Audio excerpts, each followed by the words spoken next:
this? Who's that? Yeah, who's this? Who's that? Yeah.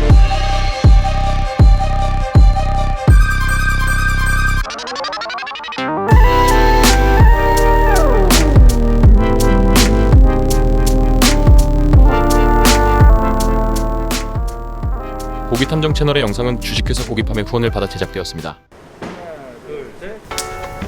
안녕하세요, 고기탐정의 안감독입니다.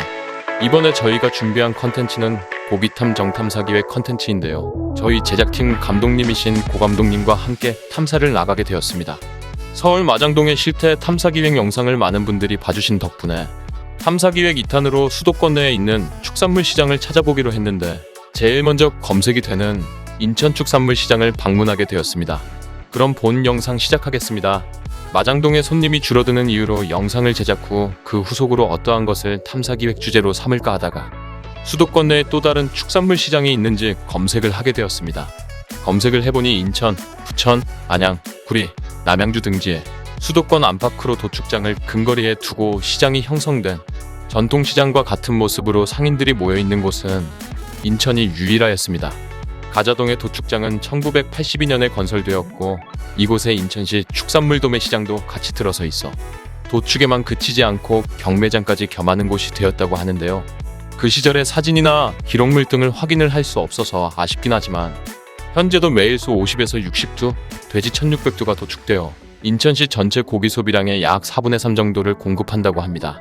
상인들이 모여들어 시장의 모습으로 자리잡기 시작한 것은 1992년이라고 하니 벌써 30년의 역사가 쌓인 시장이라고 할 수 있죠. 가자동 도축장 내부도 촬영해보고 싶었으나 촬영 허가를 받지 않은 탓에 자세한 풍경은 담지 못했습니다. 이 부분은 정말 아쉬운 부분이었죠. 초입에 들어서서 처음 받은 느낌은 이거 뭐지? 이런 느낌이었는데요.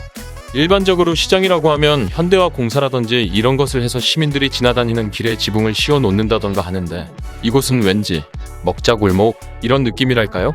더욱이 시장이 위치한 곳이 사람들이 많이 주거하는 지역이 아니고 공단도 있고 약간 외진 곳에 위치해 있어서 그런 느낌이 더 들었나 봅니다. 입지상으로는 그렇지만 수도권 제1순환도로와 제2경인고속도로가 지나는 가운데 위치해 있기도 하고 서울에서도 찾아가기 수월하였습니다. 차가 막히면 마장동도 저희 집 기준 30분 이상 걸리는데 시간적으로 비슷했던 것 같습니다. 차가 막히는 시간대를 피한다면 좋은 고기를 찾아서 다녀온다고 해도 괜찮을 것 같습니다. 본격적으로 둘러보면 거리는 그리 길지 않지만 40여 정육 매장이 줄지어 있고 부산물과 수입육 등을 취급하고 있었는데요. 마장동과는 약간은 분위기상 다르지만 위생면에서는 굉장히 준수했습니다. 부산물도 스테인리스 재질의 보관 용기에 담겨 있었으며 냉장 보관되어 있어서 특히나 좋은 인상을 받았습니다. 고기는 말할 것도 없었습니다. 도축과 도매가 바로 이루어지는 곳 옆에 위치해 있어 그런지 통고기나 특수부위 등 신선한 고기들을 쉽게 볼 수 있었는데요. 정육점 사장님의 말씀을 그대로 전해드리자면 돼지는 부위 상관없이 일주일이면 다 소진돼요 라고 말씀을 하셨습니다. 그도 그럴 것이 차량이 왕복으로 지나가기도 편할 정도로 넓은 도로를 끼고 있어서 단골 고객들은 차에서 내려서 바로 구매해 갈 수도 있을 것 같았습니다. 그리고 축산물 시장 특유의 냄새나 젖은 바닥 등 마장동에서 정말 안 좋은 추억을 선사했던 그런 모습은 찾아볼 수 없게 자연적으로 마르고 환기도 필요 없겠다는 생각이 들었습니다. 합격점을 줄 수 있었습니다. 하지만 의아했던 점은 시장과 도축장 옆에 축산물 백화점이라고 큰 건물이 있었는데요. 뭔가 이름만 보고서 저 안에는 많은 상인분들이 또 계시겠지. 기대감을 안고 저기도 한번 가봐야겠다 해서 들어간 건물 안에는 휴일이어서 그랬겠지만 을씨년스럽고 상점가가 아닌 냉동창고와 도매업 위주의 사무실로 빼곡하게 2층에서 7층까지 들어서 있었습니다. 그 건물을 나오면서 이럴 거면 건물 전면에 왜 축산물 백화점이라고 이름 지어놨을까? 하는 생각이 들었습니다. 영상을 보시고 찾아가 보실 분들은 참고하시기 바랍니다. 자, 그럼 고기의 질은 어떤가? 들여다봐야겠죠?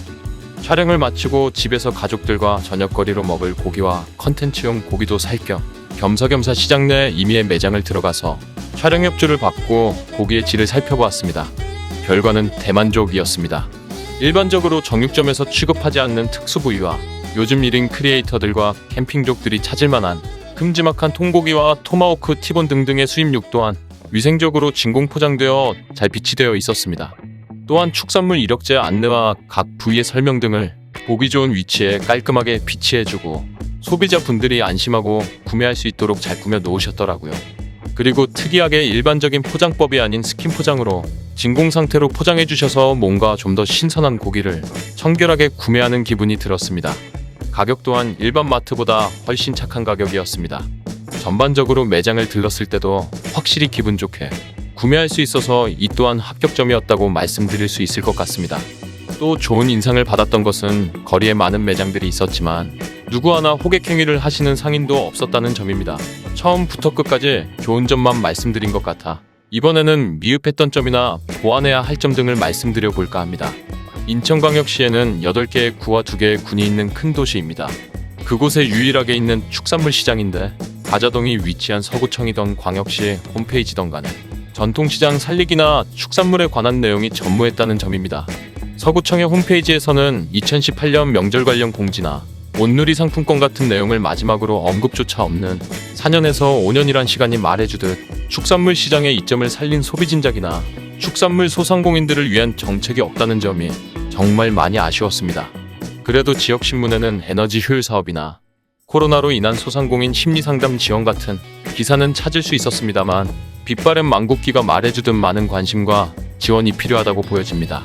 물론 축산물 시장을 굳이 찾지 않더라도 대형마트에서도 질 좋고 신선한 고기를 쉽게 장볼 수 있지만 경쟁력을 잃지 않도록 서구 소상공인 협회가 주관하는 소셜 라이브 커머스 같은 프로그램 적용 등과 같은 방안 모색이 필요해 보입니다. 물론 저희 채널 협찬사인 고기판과 같은 당일 배송 서비스 도입 등도 좋은데 아니겠죠. 가보고 싶은 거리를 조성하는 것도 중요하다고 생각됩니다.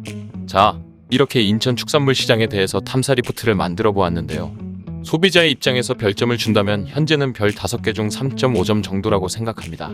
앞으로 4점 이상 5점 가까이 활성화되어 북적북적한 거리가 되길 기원하며 이번 리포트 마치도록 하겠습니다. 구독과 좋아요는 영상 제작에 큰 힘이 되니 꼭 부탁드리겠습니다.